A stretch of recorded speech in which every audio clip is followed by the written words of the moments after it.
नमस्कार, प्रणाम। मैं रूबी दुबे आप सभी का हार्दिक स्वागत और अभिनंदन करती हूँ। आज रामलला की प्राण प्रतिष्ठा के शुभ अवसर पर इसका द्वितीय वर्षगांठ मनाया जा रहा है।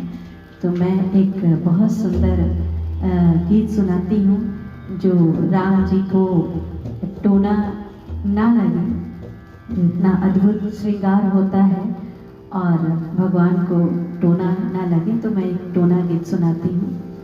ये गीत पंडित हरिराम द्विवेदी जी ने लिखा है और हमारी गुरु माँ ने सिखाया है। तो आइए सुनाती हूँ, कोई त्रुटि हो तो क्षमा करें। सुंदर रूप